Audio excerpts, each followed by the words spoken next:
Welcome to where you are right here, right now.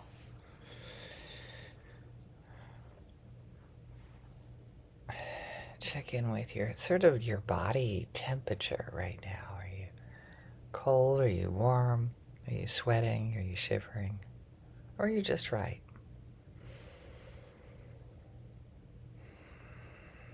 Breathe into that check-in right now.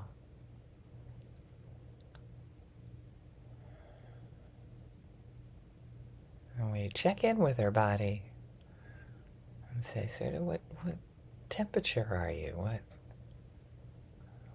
How do you perceive the outside world right now?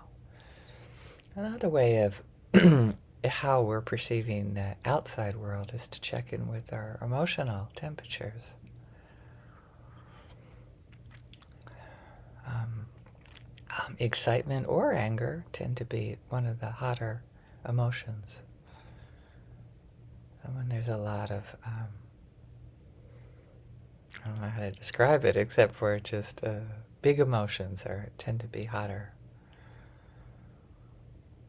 No matter whether, they have intensity to them or not. And then emotions like sadness, boy, all I can do is say sadness and I feel my shoulders drop. So there's emotions such as sadness, sometimes grief, depression, are colder. So what is your check-in with your emotional temperature right now, in this moment?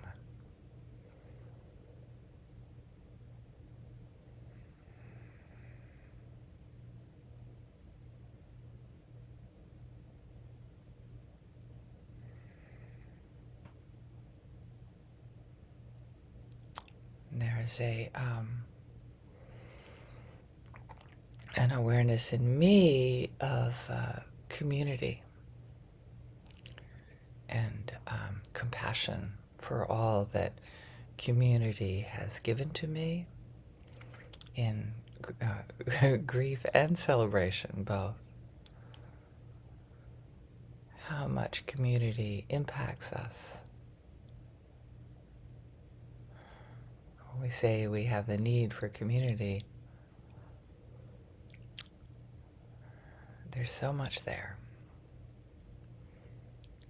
There's the community inside, of course, our biome, our gut biome, all of the little beings living inside of us, and all of the sort of emotional characters that help us through our day.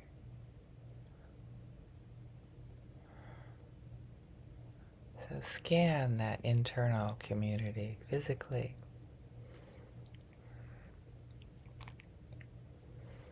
First of all, our perceptions physically, what's going on the inside of our skin.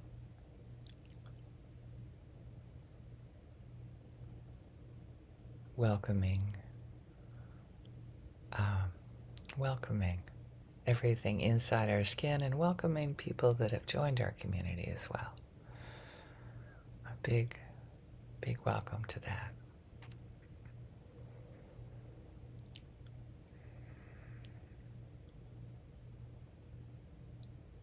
Smiling at my awareness of the community inside my skin. Physically, again, the beings that live inside of us, our biome of our gut. Giving them just acknowledgement even, compassion, even gratitude maybe.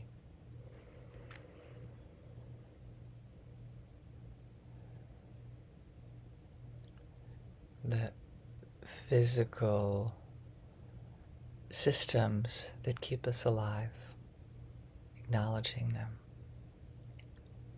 giving them compassion for how difficult it can be sometimes, I'm sure.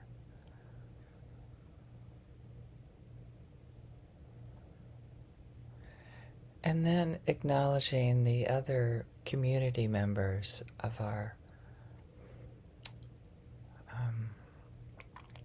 You could use terminology of like internal family systems. There's so many different systems that talk about parts or focusing. There's something in us. These other different aspects of ourselves that might seem like friendlier terminology to you, but there's I can feel my body kind of responding to the acknowledgement of these different parts of us that are determined to keep us alive, determined to serve us in ways that just seem so tragic sometimes when they make up stories, they're panicked, they're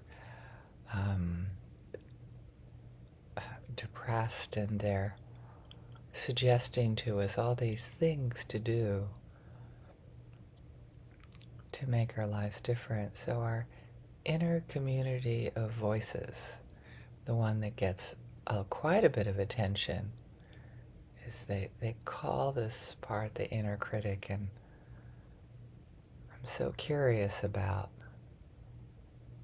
how they want to serve us by maybe telling us things that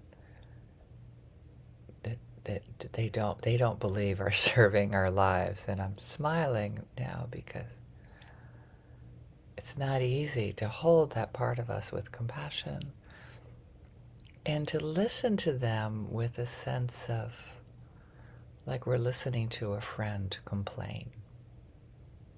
Right? Don't you get that word, complain?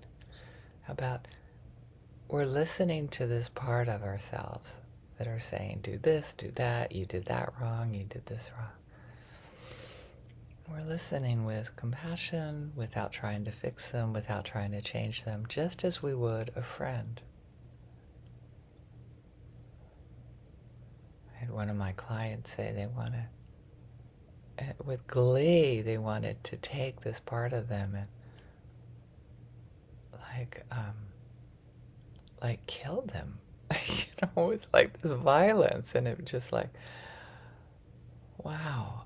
I just had to listen to that with compassion. And still, when I remember it, I think of, oh, wow.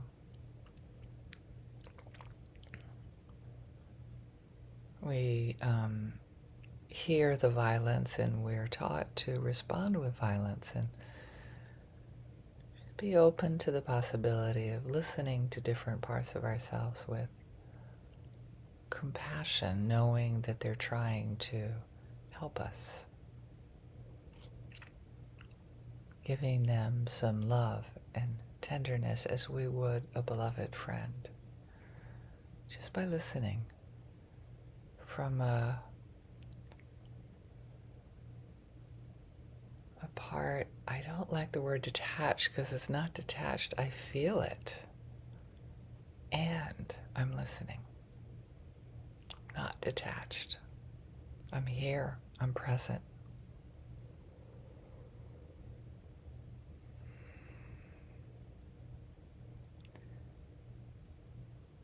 So we've been looking at our inner community, the connections inside of us, and what stimulated this for me is looking at my outer community. People that throughout the years have made me who I am, whether by their tragic strategies to meet their needs, whether they did some things that stimulated incredible pain in me, or they have made my life more wonderful, and in just their presence and love and acknowledgement, and like in their ability to keep showing up over the years.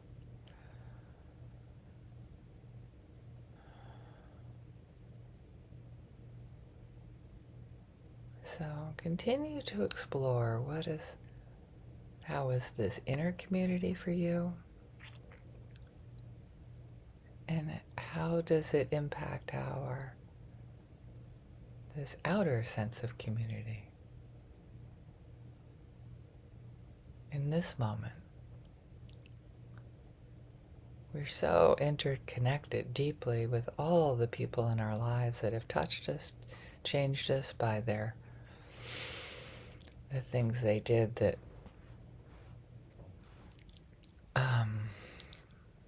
just to express their presence and love, or the things that they did that would be very different from what we would do. So keep coming back to yourself. And then share it with others from just the abundance of our inner sense of interconnection with all of us.